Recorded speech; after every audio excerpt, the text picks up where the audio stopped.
What's going on, Fisher people? Ryan here from Broken Water Outfitters. Today's video we're going to show you how to tie our M4 Sculpin pattern. We initially designed this pattern to throw on a mono rig system, but you can fish it however you want. Hopefully you guys enjoy the video. Hopefully you pick up some tactics and techniques that improve your own streamer patterns. Enjoy. Alright, we're going to start out with our Umpqua U680 barbless black nickel finish competition streamer hook. And then we're going to use our flowing wheel tungsten streamer eyes.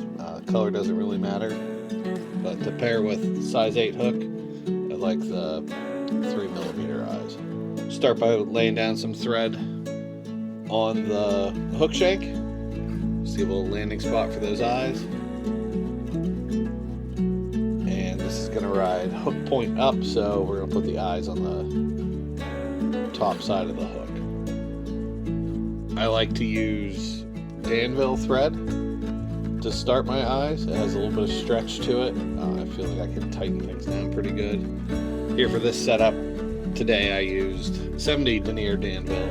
Normally I would be using 140, but I'm all out of 140, so I'll make the 70 denier work. As you can tell, I started with some crossover wraps to get those onto the eye, or onto the hook rather, and then some figure 8 wraps, and tighten everything down.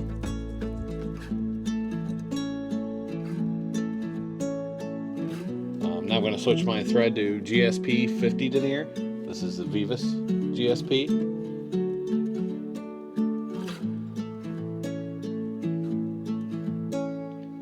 We'll start that and I'll just go right over my Danville thread and then clip it off. GSP can be a little slippery to start out, so make sure you get that tightened down nicely and it's not going to go anywhere.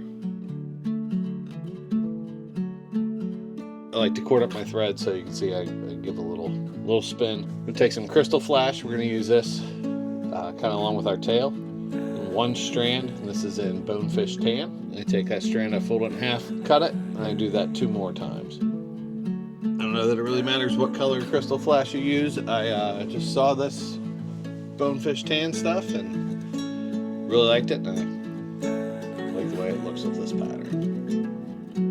So once you have your clump of crystal flash on there, you probably have about somewhere between 6 and 8 strands.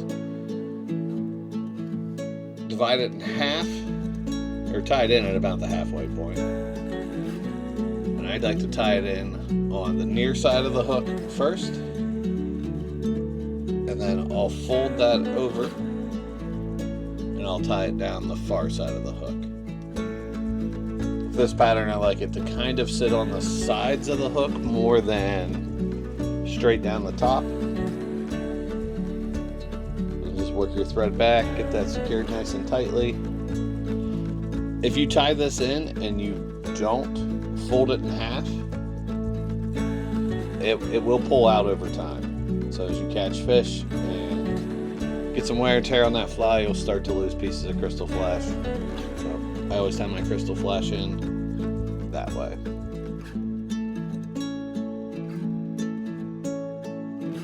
Next for the body, we're going to be using some Semperfli material. This is a holographic copper fleck. This is in brown olive.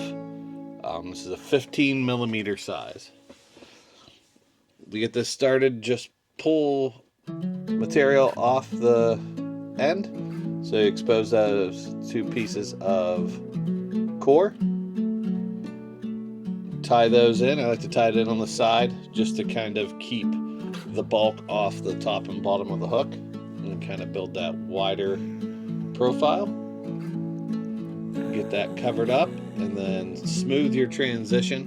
And so we've got a lot of things kind of tied in that back quarter of the hook.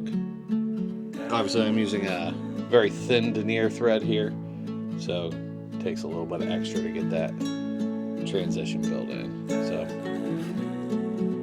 I wet my fingers, I pull that material straight upwards, and then just kind of massage it to get those fibers going back, because that's how I want them to lay on the hook.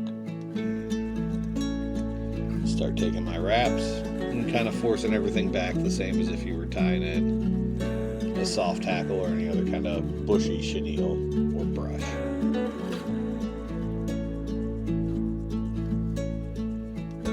You could use the rotary function on the vise here for this, but I prefer the control I have just doing it this way without the rotary function.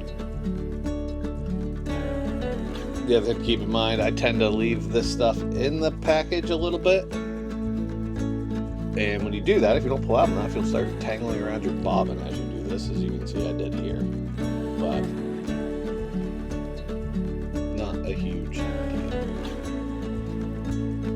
So I wrap that up pretty close to the eyes. You see, sometimes you gotta work those fibers back. That up as close as I feel like I could force one more wrap, and then I tie it off.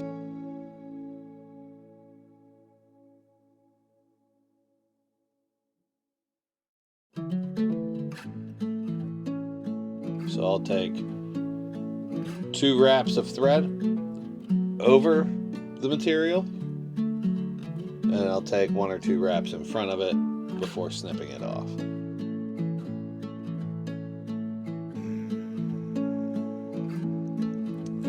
Clip it close.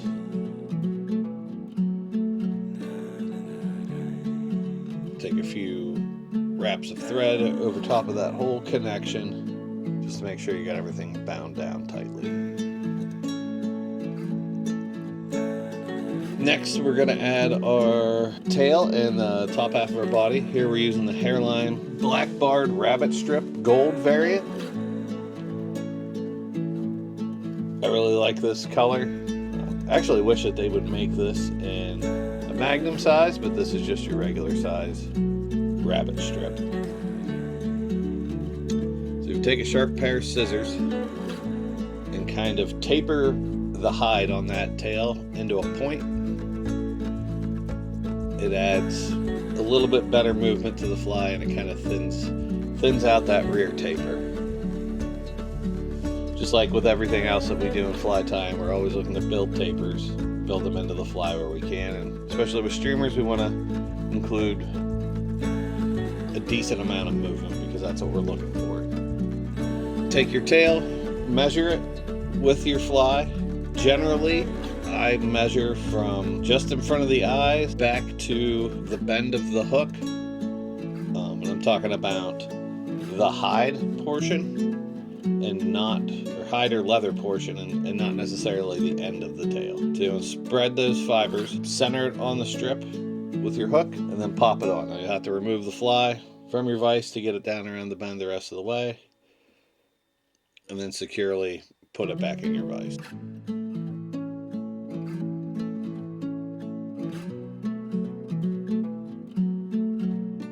And see, it's a little bit of a mess that we're left with.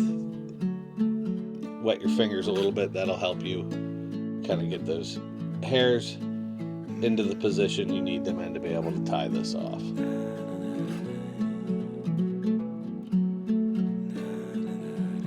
So I go right up to the eyes, preen everything back, take a couple wraps of thread over, and then I pull on the strip to get it nice and tight and pull down on my thread at the same time. It kind of locks everything in. Take a couple more wraps once you've got that tightened up. Pull the strip up. Sometimes these things don't cooperate. Pull the strip up, wrap in front of it. Get that nice and secure. Then come in with some finer point scissors and clip that off as close as you can to that tie-in point without clipping your thread. You will clip your thread at some point and very frustrated, but don't worry about it. Usually you can pull things into place, restart your thread, and secure it.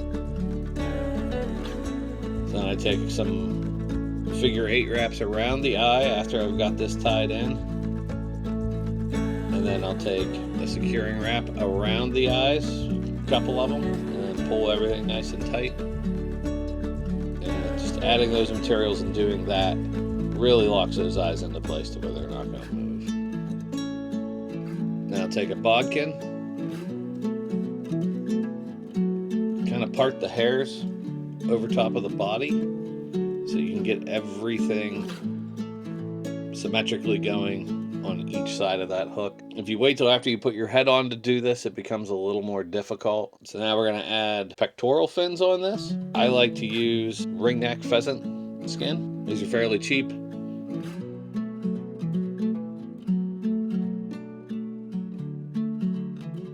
Right here in the middle, these light brown and black or very dark brown feathers, that's where we like to pull from for our fins on this pattern.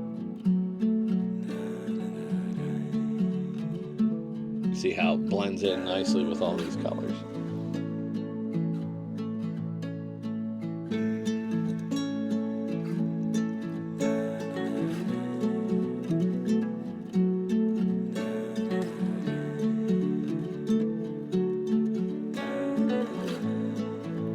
So these feathers have a curve to them. You want the curve of that feather to face out, away from your body.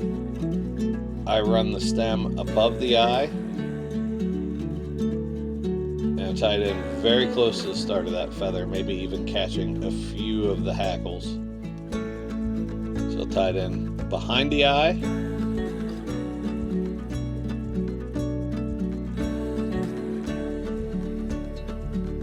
And then I'll come up and take a couple wraps in front. You can see this secures in very nicely. You can tell this is tied in very tightly. You can see that when I pulled on the stem and it didn't break, the feather didn't move. You want your feather to go back to be about a third of your overall body, which will usually go right to the bend of your hook.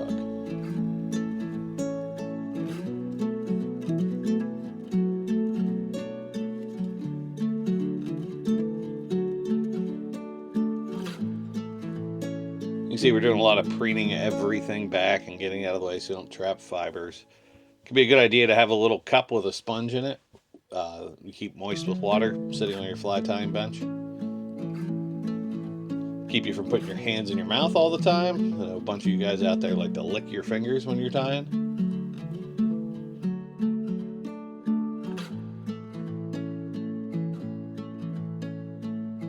Take a little bit of Z-ment now that we got that tied in. Just put it on those thread wraps right there at the head, just to lock everything in.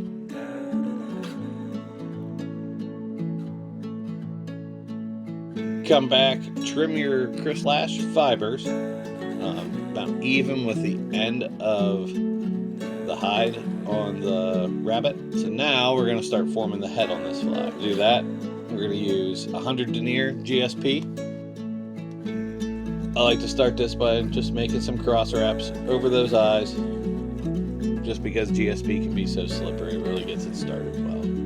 Come in, clip it off. If you're dealing with GSP, just take the point of your scissors and work it against the thread. So to form the head, we're going to use 3 different colors of Fully Mill Sculpin Stacker Dub. We use olive, tan, and brown olive. Take a couple small pinches out of each package and then pull the fibers straight to align them, as you can see I'm doing here behind the vise. When you pull on them, it just aligns everything nice and straight, and any of the little waste or under fur that you get in there, just set that off to the side.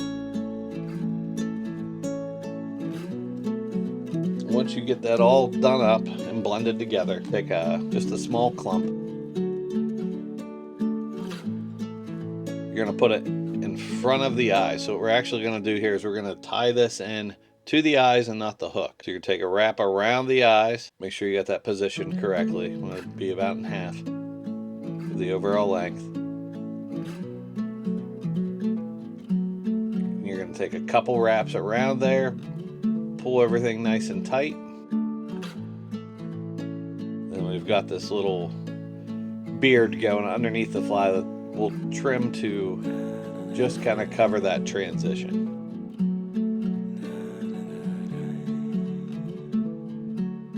Bring everything back, come in with your Velcro and Just give that a couple good rubs towards the back of the fly.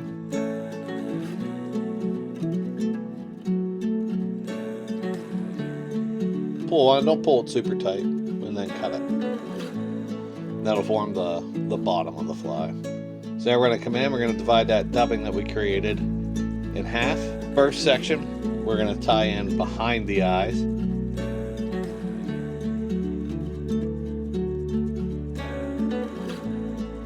Take a couple loose wraps and then pull to tighten it down. It'll lock in. Pull that dubbing backwards, and you'll take 1 or 2 wraps in front of it, and then finish with your thread up in front of everything we just did in front of the eyes. Take your last clump, about this size, maybe about a 1/2 inch in width, maybe a little bit more. Get that good and prepped so it's fairly even, and then same thing. We're going to divide that in about half.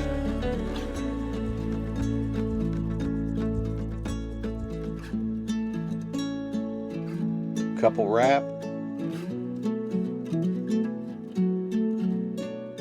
Pull everything back, and we kind of want to, before we lock this in, you kind of want to form a little bit of that shovel head of a sculpin if you can. So pull it back kind of off to the sides and kind of just get that shape going when you lock it in here. So again, a couple wraps around and then a couple wraps in front. Pull it tight, get it locked in. We're going to come in, we're going to couple whip finishes.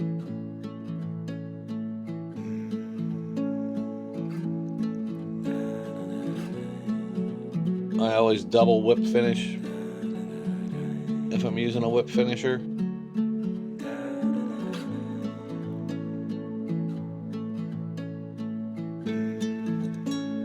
And again, we'll come in here now, clip our thread.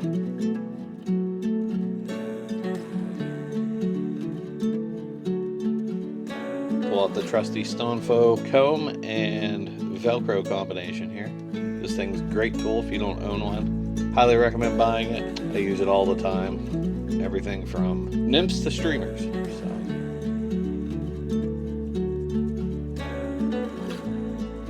Been cleaning that up a little bit more with some better scissors.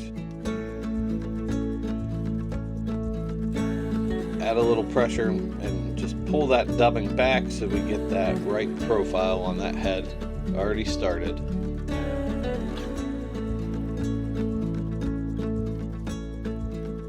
We also want to make sure that we've got this divided the same way we did our rabbit fur.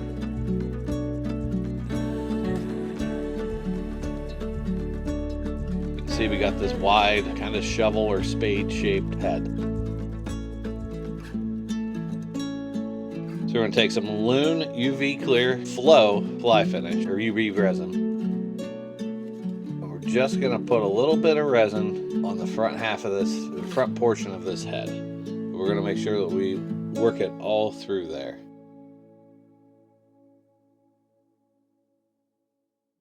You can see how I start it, and then I just use that needle point to kind of rub it back through. Make sure you get it spread evenly and you get it down to those sides, because that's what helps with our shape. Got that in. Come in with your favorite UV light and give it a quick cure.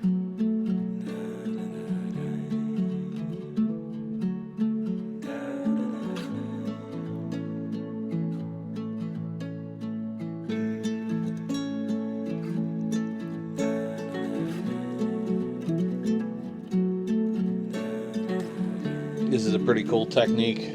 If you were to just put the dubbing on here without doing this, it would all just slim down and kind of blend into the body. Wouldn't hold its shape very well.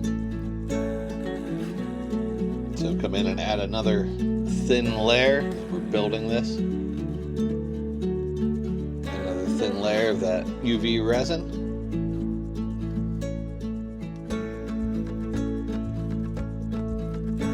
Spread it out. You can see I'm just going kind of just back behind the eyes with this. And the dubbing, because it's a little wispy, it will kind of pull some of that and absorb it back further, so it's not like you have just this hard, heavy clump of UV resin dubbing for the head. It's pretty flexible, moves around a good bit. And give it another cure. The other thing I like to do with these after I've tied them up and cured this resin is go sit them on a windowsill somewhere where they're in the sun, and that'll cure them the rest of the way, and you won't have that kind of slick or oily finish that sometimes you get with UV resins. And that's it. So there you go. There's our M4 Sculpin pattern. You can see our proportions are very even. Get that little bit of crystal flash at the back. As I said, we really like to throw this on the mono rig. Hope you guys liked it. Hope you have some success with it.